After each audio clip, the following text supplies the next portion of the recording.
Good morning, কেমন আছো সবাই? আশা করি সবাই খুব ভালো আছো, আর আমিও আছি মোটামুটি।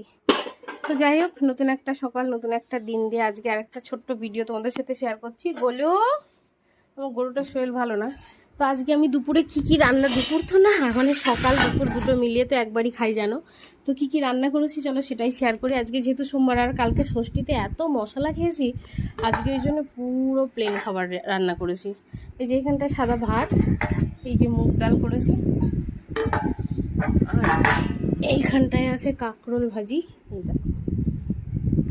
এটা কাঁকরোল ভাজি, এটা কালকের ভাত আছে কিন্তু এই ভাতটা আমি খাবো না। আর এই যে হচ্ছে মেয়ে বাড়ি থেকে আনা সেই লেবু, আর এইটা হচ্ছে চাল কুমড়ো ভাজি। তো এইটাই খুব সাধারণ রান্না করেছি আজকে সোমবারের দিন। আর যা গরম পড়েছে দেখো, রোদ্দুরটা 38 ডিগ্রি আজকে রোদ্দুরের তাপমাত্রা আছে।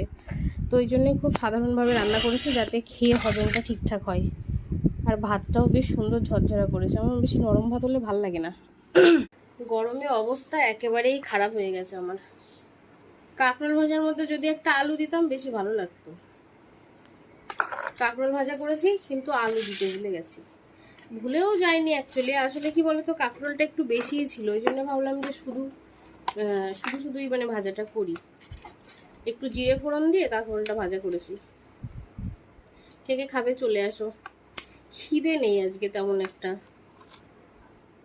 শরীরটার অবস্থা খুব একটা ভালো না, গরমের কারণে কিনা জানি না।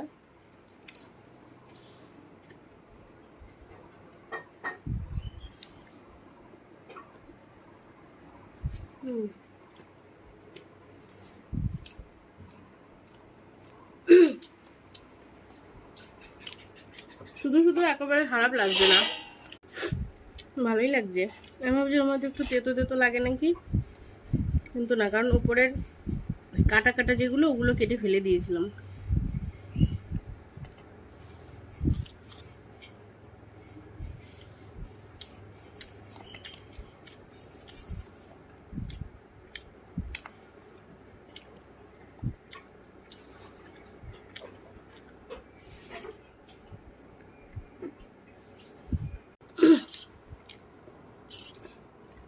ডালটা মনে হচ্ছে বেশি গাঢ় হয়ে গেছে। 200 একবার রান্না করবি ভাই? না 200 রান্না করি নাই, 150। খালি মুগ ডাল একটু গাঢ় না হলে ভালো লাগে না, একদম বেশি গাঢ় হলে ভালো লাগে না। ভালোই গরম। দাও বাদ দাও আমার। ওই যে ঢাকা। হাফ প্যান্ট পরে নি।